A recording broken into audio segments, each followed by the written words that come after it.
What's up, everybody? Seth here at Huffs Herps. In today's video, we're going to go over my care sheet that I give out at the expos whenever we're educating about these awesome animals that we work with, leopard geckos and African fat-tailed geckos.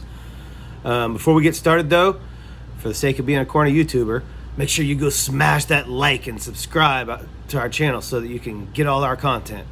Now, back to reality, because we're just out here trying to get this information out. We don't do any of that crazy editing or fancy video stuff. We just want to lay the facts down, or the facts as we know them to be down, so that you have the best foot forward in keeping these animals. So I'm just going to go through this care sheet line by line, and some of it's real straightforward, some of it I'm going to go into a little more detail, but I just want to have this provided so that people can follow along with it whenever they're checking out our care sheet.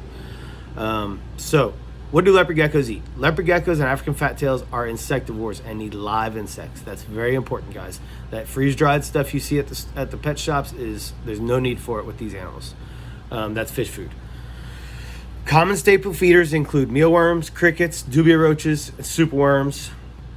With superworms, I'm not a big fan of using them without crushing or cutting their heads off. Not because I believe myths that they can eat your animals alive, but because I know for a fact they have pretty strong mandibles that can do some damage. And so I don't want my geckos getting bit on the face or eyelids while they're trying to eat a superworm if they grab it midsection. So that's my recommendation there. You can also feed hornworms and silkworms. Those are great. And calciworms or black soldier fly larvae. Those are all great.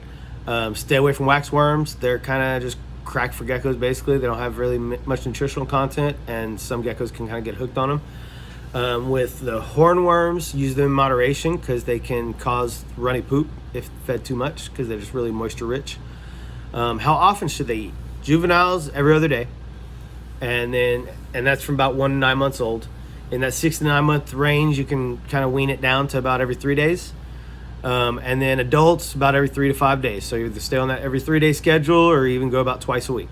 Depends on the gecko. Some geckos have a slower metabolism than others and need a little bit less intake. Pay attention to that. Obesity is a real thing in captive reptiles, guys, and it is probably beyond poor husbandry. It's probably one of the #1 killers of healthy reptiles that are in a good enclosure and environment. Otherwise, is just overfeeding. So pay caution to that. You want to make sure that your gecko is a healthy weight, not overweight. Next is gut loading. This is one of the most important things that I teach at expos. If you've met me at an expo, I guarantee you, you've got 90% chance that you've heard me say this to you, okay? Gut loading is the process of providing our feeders with nutritious ingredients before we feed our feeders off to our animals. It's a really important step that a lot of people are missing because they're not taught about it enough, or people aren't educating about it enough. Bugs have very simple digestive tracts, so the more nutrition you provide them, the healthier they will be for your pets. We provide fresh veggies as a moisture source. That's the only moisture we give them. We don't give them water gel or a wet paper towel or a sponge or anything like that. We want them to be needing that hydration that they have to get from the veggies. That way they're packing themselves with vitamins and nutrients. We replace that about every other day. If you can do it every day, even better. But about every 2 to 3 days is necessary. Don't leave it longer than 3 days because it will mold. Less is more. If you can kind of figure out exactly how much they're going to eat in a 24-hour period and provide that much, that's optimal. A few great options as far as ingredients: carrots, sweet potatoes, spaghetti squash, and dark leafy greens. Dark leafy greens we recommend is kale, collard greens, turnip greens, mustard greens, and bok choy. The spaghetti squash has one of the highest calcium contents of any veggie out there, so that's a really good veggie. That's a really good moisture-rich veggie to use that the bugs love because it's so hydrated. And then careful not to ever let the mold set in. There are also a variety of commercial insect feeds on the market that will help load your feeders with lots of vitamins and minerals that'll benefit your gecko in the long run. Be cautious what brand you get as far as that. Just a basic cricket food that you see at the pet store might not be your best option. I personally use custom chow that I get from different breeders. Reddy's Rainforest, is a chameleon breeder local to me that I see at the expos often, and they have a chow that I started using, and my bugs are loving it, and the ingredients look pretty on point. So I would recommend reaching out to them, tell them we sent you. Maybe we'll get a little discount on ours. So then beyond that, beyond chow and veggies, then you want to do supplementation. That's the actual dusting that you do on the feeders before you feed them off. So you're gonna purchase your insects, then you're gonna gut load your insects, and then you're gonna supplement. You're gonna dust your insects with the supplements. Your geckos must be supplemented with calcium with D3. This is so important, guys. Even if you have a naturalistic setup and you're providing UVB, I still recommend using D3 when you dust, because geckos are nocturnal. Some of them will not ever come out when the lights are on. Some of them will come out just for the last hour or half hour of daylight. Some of them will cryptic bask a little bit during the day, but that's still not guaranteed to be enough of D3 absorption for them to process their calcium properly. So it's one of those things that it's a myth that D3 overdose still happens with these animals, with this species. That was from back when supplementation was a lot different and they had higher amounts of D3 in the supplements. Now there's trace elements and it's dialed in. So please make sure you provide that for your animal. And especially if you're not providing UVB, D3 calcium is absolutely essential. I keep it in a little caster cup, like for furniture. Some people just use a water bottle lid. Those flip a little easy and make a mess. So I like the caster cups for that reason, because they have a flared base. And just keep a small amount of calcium in there and change it out about once a week, because it will go bad over time out in the hot environment of the cage, or warmer environment than our room temp. Dust the feeders with calcium every single meal. Don't skip on this, guys. When you run out of calcium, get some more. Multivitamin is another important part of your gecko supplementation. Dust your multivitamin once a week and twice weekly for fat tails. You can even use multivitamin every time for fat tails. Now I'm going to go through the beginner checklist. Now keep in mind, guys, this is just a basic beginner care sheet, basic beginner checklist. I'm not saying this is the end all be all. This is just a starting point that we use to get people off on the right foot with these animals. This comes from several years of experience of helping people start hundreds of these geckos and get them going. Whether they be geckos they got from us or other breeders or the drop shipper at the expo, whatever. We're always here to help, and this is the best method we've found for people to be able to have all the right things dialed in. Enclosure, 10-gallon minimum, 20-gallon optimal. You can even go 29 or 40. What we recommend is, if you have the budget and space, just go 20-gallon right out the bat, and typically they're going to be fine if you set it up properly, even if you have a younger gecko. Predator-proof ventilated lid, that's very important, especially if you have a cat. Cats are natural predators, and they are going to try to eat your gecko, I promise. Enclosure substrate. Now, again, this is for beginners and quarantine-style setups. There are many different ways to keep these things, but this is our basic recommendation. Shelf liner, tile, or paper towel. And then there's excavator clay is a really good substrate if you're trying to go the naturalistic route, but you want a hard crust like they have in the wild, because they have a pretty clay substrate. The African fat tails have a pretty clay type substrate, and the Leos actually live in a pretty rocky, semi-arid condition. None of them are in the desert. Let's clear that up right now. Neither one of these live in the desert. So sand, and especially calcium sand, just straight sand, is not recommended with these guys. It's not what they need. It's not what they want. It's not what they're comfortable in. Just don't do it, okay? Heat source with a thermostat. Now, thermostat is not the thermometer that reads the temperature. The thermostat is the device that controls the heat source. So you're going to plug the thermostat into the wall and then the heat source into the thermostat. And it's going to have a probe that you put either on or near the heat source. Some people put it inside the enclosure. It depends on what heat source you're using and how you're setting everything up on where the probe's going to go. The heat sources you can use with that thermostat is either under tank heater, you'll see abbreviated as UTH, a DHP or a DP projector, or a CHE or ceramic heat emitter. And then a heat lamp is a lot of people's preferred option, but make sure if you're using a heat lamp, make damn sure you have a supplemental heat source, unless your room that you have that gecko in is an 80-degree room. Because for it to cool down to 68, 65 degrees, 70 degrees even every single night, leopard geckos, you might get away with it, but fat tails, especially younger ones, you're going to really struggle with. They really need a warmer night temp than a lot of people out there tend to think. And so if you're using a heat lamp, make sure you have a supplemental heat source of a under tank heater or a DP projector or a ceramic heat emitter. Those are the 3 non-light emitting heat options. An infrared temp gun is one of the most critical tools you can have in your reptile collection. You only need one of them. You get what you pay for with them. I get the ones that are about the $40 range that I use in my collection, and then I have some that I sell that are in the $20 to $30 ranges.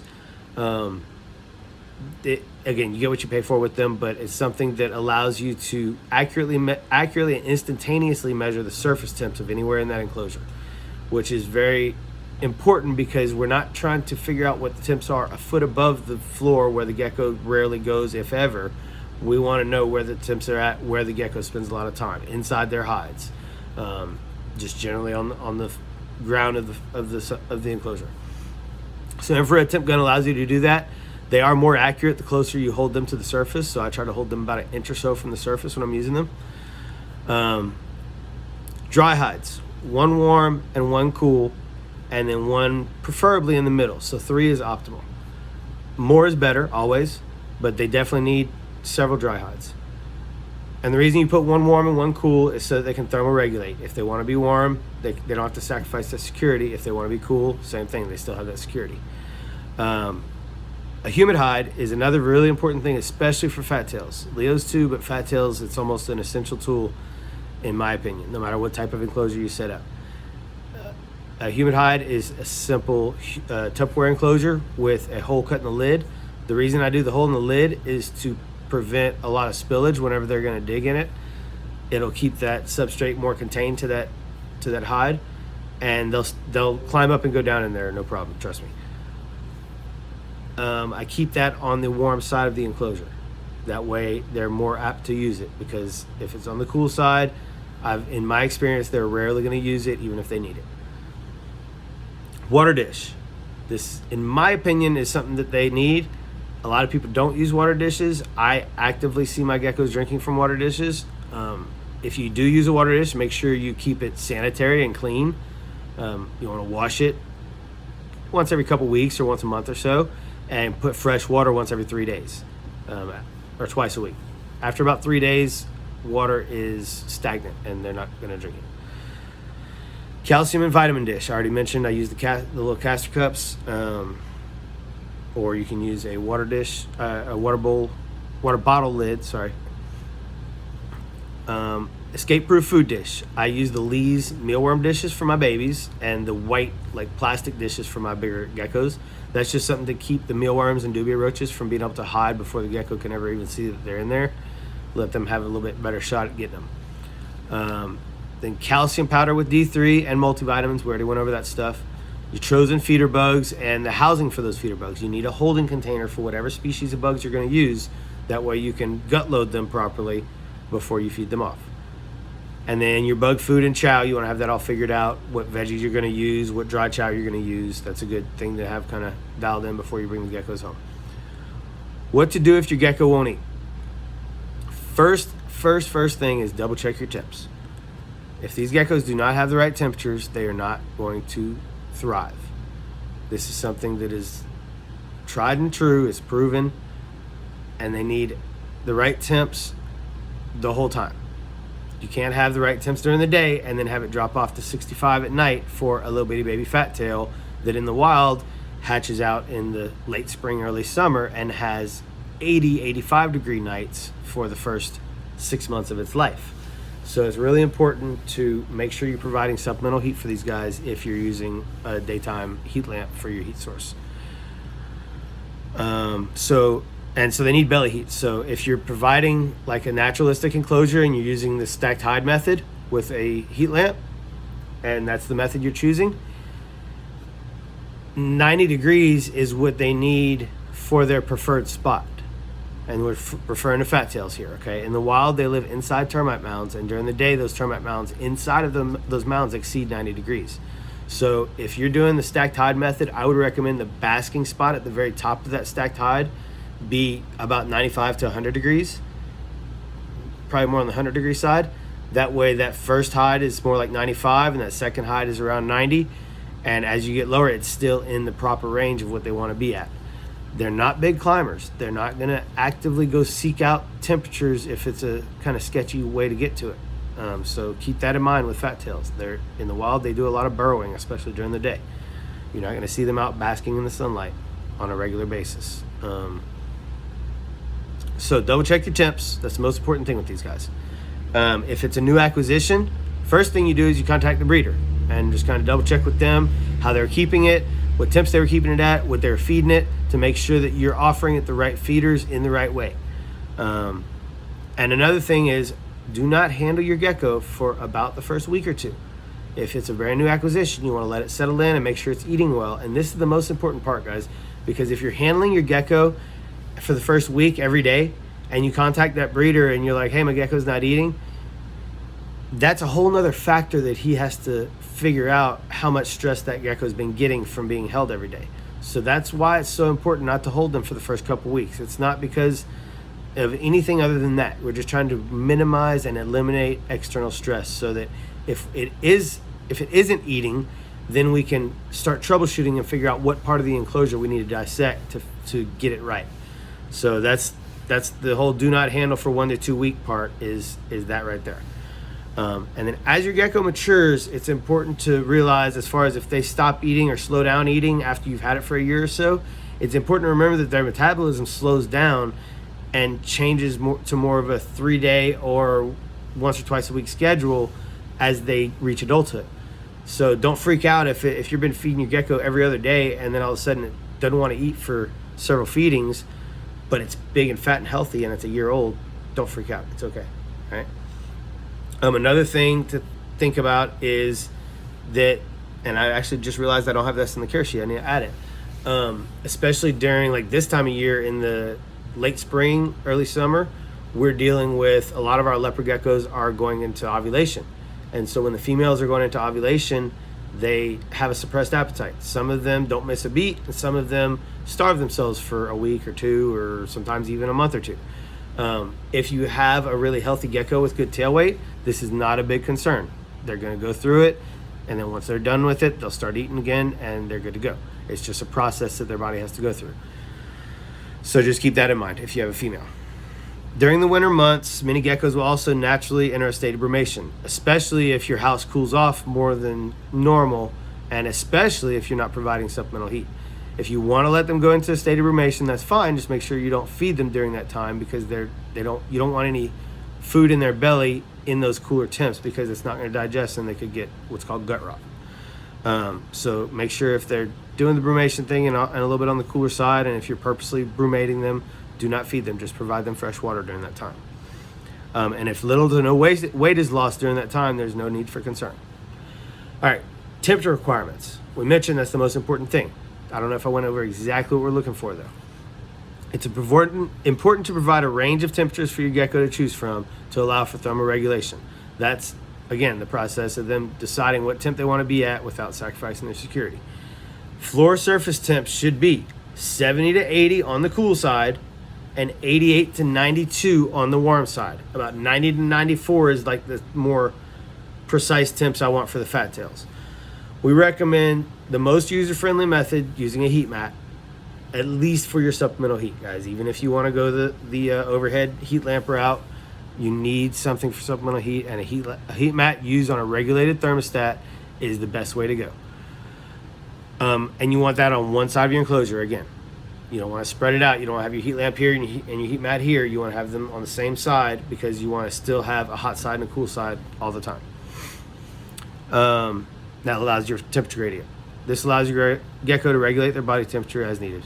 Always use a temperature gun to confirm an accurate temperature. I know I'm being a little redundant on some of this stuff, guys, but it's just the really important points that I think. How do I use a heat mat safely?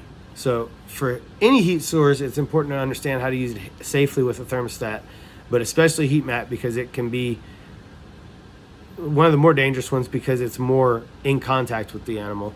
But I mean, honestly, they can all be dangerous if you're not using a thermostat, because if you put a 100 plus watt bulb on a 10-gallon tank and just cook that thing, it's going to be unsafe for your animals. So for anything, you want to make sure you're using a thermostat, like I mentioned earlier. They need proper belly heat for digestion. Under tank heater's a good way to provide that. Attach your under tank heater to the underside of the enclosure on one side on the bottom of the tank. There's little rubber spacers that come with those under tank heaters, and that is to lift the tank a little bit to provide some airspace underneath there so it's not directly in contact with the surface it's sitting on.